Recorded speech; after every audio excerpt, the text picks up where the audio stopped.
میرے بھائیوں، میں نے گزارش کی تھی کہ شریعت کی ایک مخالفت یہ ہے کہ جو کام کرنے کے بارے میں شریعت نے کہا وہ نہ کرنا، اور دوسری مخالفت یہ ہے کہ جن کاموں سے شریعت نے روکا ہے وہ کام کرنے۔ تو میرے بھائیوں، جو بھی آدمی ایسا عقیدہ اپنائے جو عقیدہ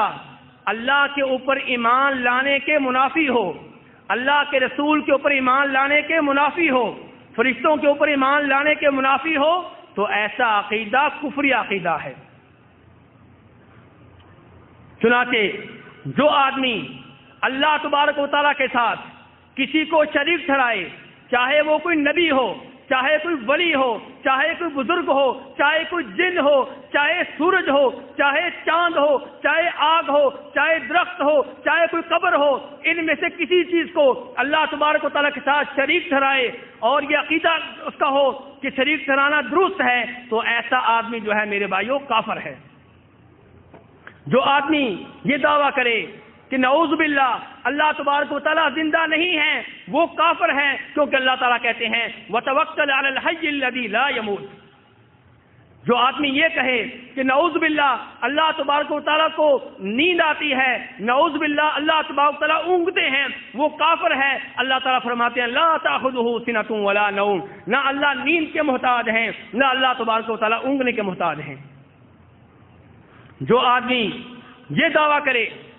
کہ اللہ تبارک و تعالیٰ کا کوئی بیٹا ہے، جیسے عیسائی کہتے ہیں عیسیٰ علیہ السلام اللہ کے بیٹے ہیں، یا یہ دعویٰ کرے کہ کوئی اللہ کا بیٹا ہے، جیسے یہودی کہتے ہیں کہ عزیر علیہ السلام اللہ کے بیٹے ہیں، وہ کافر ہیں۔ اس لیے کہ اللہ تعالیٰ فرماتے ہیں لم یلد ولم یولد، میرا کوئی بیٹا نہیں ہے اور میں کسی کا والد نہیں ہوں، میں کسی کا خود بھی بیٹا نہیں ہوں، اللہ تبارک و تعالیٰ تو خالق ہیں۔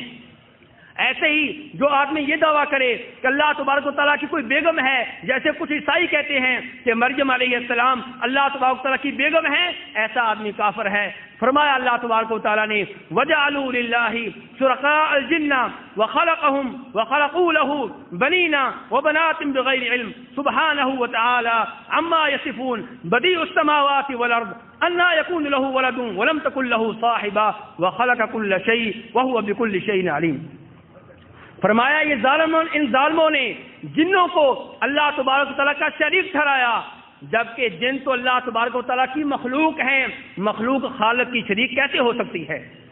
اور کبھی ان ظالموں نے یہ کہا کہ یہ اللہ کا بیٹا ہے، یہ فرشتے اللہ کی بیٹیاں ہیں۔ فرمایا اللہ تبارک و تعالیٰ اس قسم کے شرک سے پاک ہے، اس کا کوئی شریک کیسے ہو سکتا ہے، اس کا کوئی ہمسر کیسے ہو سکتا ہے؟ بدیع السماوات والارض، وہ تو وہ ہے جس نے آسمانوں کو بغیر کسی نمونے کے، بغیر کسی ستون کے کھڑا کر رکھا ہے، جس نے زمین کو پانی کے اوپر بٹھا رکھا ہے، اس کا کوئی ہمسر کیسے ہو سکتا ہے؟ اس کا کوئی بیٹا کیسے ہو سکتا ہے؟ اس کی تو کوئی بیگم ہی نہیں ہے۔ ایسے ہی میرے بھائیوں، اگر کوئی آدمی یہ دعویٰ کرتا ہے کہ اللہ تبارک و تعالیٰ کسی کے محتاج ہیں، کائنات کا نظام چلانے میں اللہ تبارک و تعالیٰ کسی کتب کے محتاج ہیں، ابدال کے محتاج ہیں، یا کسی نبی کے محتاج ہیں، یا جناب علی کے محتاج ہیں، یا شیخ عبد القادر جیلانی کے محتاج ہیں، میرے بھائیوں اس کا یہ عقیدہ کفری عقیدہ ہے۔ اللہ تعالیٰ کہیں یا ایھا الناس انتم الفقراء الی اللہ واللہ هو الغنی الحمید ان یشاء یذھبکم ویأتی بخلق جدید وما ذلک علی اللہ بعزیز۔ اور دوسری جگہ پہ فرمائیں اللہ الصمد، کہ لوگوں تم سب کے سب میرے محتاج ہو، میں بے نیاز ہوں، مجھے کسی کی ضرورت نہیں، میں اگر چاہوں تم کو ختم کر ڈالوں، تمہاری جگہ کسی اور مخلوق کو بسا دوں، مجھے تمہاری کوئی ضرورت نہیں ہے، میں بے نیاز ہوں۔ اور کوئی پھر بھی کہے کہ اللہ تبارک و تعالیٰ کسی کتب کے محتاج ہیں، ابدال کے محتاج ہیں، کسی نبی کے محتاج ہیں، تو اس کا یہ عقیدہ میرے بھائیوں کفری عقیدہ ہے۔ ایسے ہی میرے بھائیوں، کوئی آدمی یہ کہتا ہے کہ اللہ تبارک و تعالیٰ خالق، مالک اور رازق ہونے میں کسی اور شریک کے محتاج ہیں، تو اس کا یہ قول، اس کا یہ جملہ، اس کے یہ الفاظ کفری الفاظ ہیں۔ کوئی یہ کہتا ہے، ایسے الفاظ استعمال کرتا ہے جس میں اللہ تبارک و تعالیٰ کو برا بھلا کہتا ہے،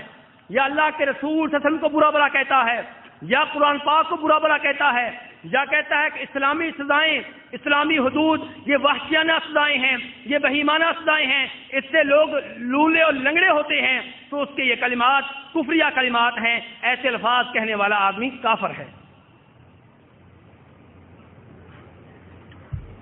ایسے ہی میرے بھائیوں، کوئی آدمی ایسا عمل کرتا ہے جو عمل اللہ اور اللہ کے رسول صلی اللہ علیہ وسلم کے اوپر ایمان لانے کے منافی ہے، تو میرے بھائیوں اس کا یہ عمل کفریہ عمل ہے۔ جیسے کوئی آدمی قرآن پاک کو باتھ روم میں پھینکتا ہے تو اس کا یہ عمل کفریہ عمل ہے۔ ایسے ہی کوئی آدمی کسی بت کو سجدہ کرتا ہے، کسی قبر کو سجدہ کرتا ہے، سورج کو سجدہ کرتا ہے، چاند کو سجدہ کرتا ہے، اس کا یہ عمل کفریہ عمل ہے۔